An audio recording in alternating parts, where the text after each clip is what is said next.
Hello guys. स्वागत है आप सभी का आपके अपने यूट्यूब चैनल दीप हिंदी ऑनलाइन संसार में।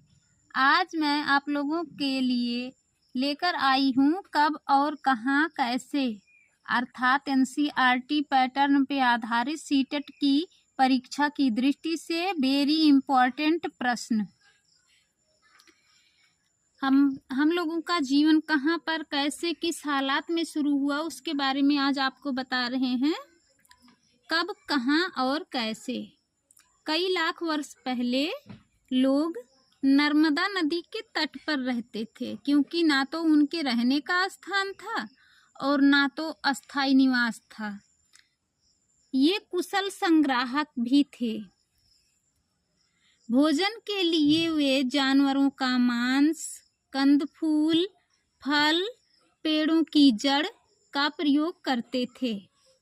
अर्थात जब उनका ना तो अस्थायी घर था ना तो अस्थायी भोजन की व्यवस्था थी, तो वे लोग भोजन के लिए जानवरों के मांस पर निर्भर रहते थे, या फिर कंदमूल खाते थे, या फलों को खाते थे, या पेड़ों की जड़ों को खाते थे। पेड़ों की जड़ों का शाब्दिक उदाहरण है जैसे आज भी हम लोग शकरकंद खाते हैं।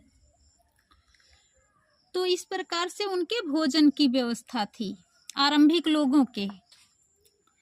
सबसे पहले चावल का साक्ष्य कोलडिहवा से मिला है, जो कि प्रयागराज में स्थित है। उत्तर पूर्व में गारो तथा मध्य भारत में विंध्य पहाड़ी से कृषि का साक्ष्य मिला है, जहां से कृषि का विकास हुआ है। लगभग ये सब प्रश्न बहुत ही मेहनत से हमने बनाया है आप लोगों के लिए। ये सीटेट की परीक्षा की दृष्टि से अत्यंत इम्पोर्टेंट है।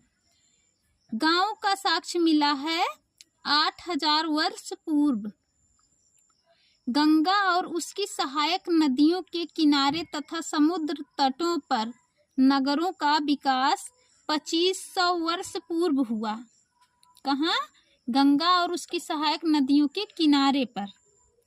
गंगा व उसकी सहायक नदी सोन। पूछा जाता है पेपर में कि गंगा की सहायक नदी कौन है, तो सोन नदी है।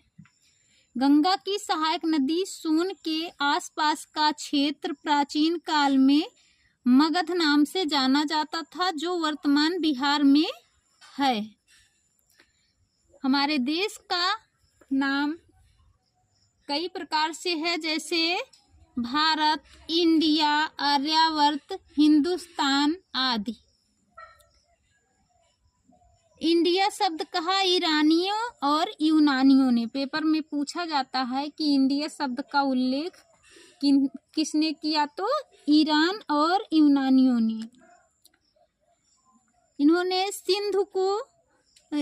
हिंदुस्तान को सिंधु, हिंदोस, इंदोस आदि नामों से अभिहित किया। भरत एक कबीले का नाम था, कबीला या छोटा गांव समझ लीजिए। बाद में भारत नाम से हमारे देश का भी नाम भारत हुआ, और कहा जाता है कि एक राजा भरत हुए थे, उनके नाम पर भी देश का नाम भारत पड़ा। तो भरत एक कबीला या गांव मान लीजिए का नाम था, जो ऋग्वेद में मिलता है 3500 वर्ष पूर्व। अतीत के बारे में जानकारी का स्रोत ताड़पत्र, भोजपत्र है। ताड़पत्र मतलब एक वृक्ष होता है जिसके पत्ते बहुत बड़े बड़े होते हैं। पुराने समय में कागज और पेन की व्यवस्था नहीं थी, तो ताड़पत्रों पर विवाह या कोई शुभ कार्य के अवसर पर निमंत्रण पत्र लिख करके दिया जाता था।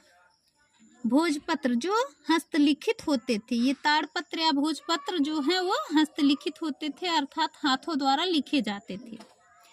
प्राकृत भाषा का प्रयोग आम लोग करते थे। अभिलेख पत्थर पर उत्कीर्ण होते थे।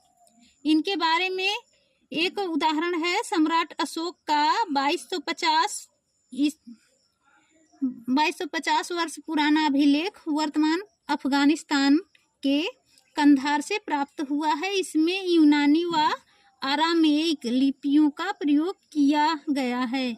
लिखने के लिए जो लिपियां अपनाई जाती थी उन्हीं का उल्लेख इसमें हुआ है। तो यूनानी और अरामेइक।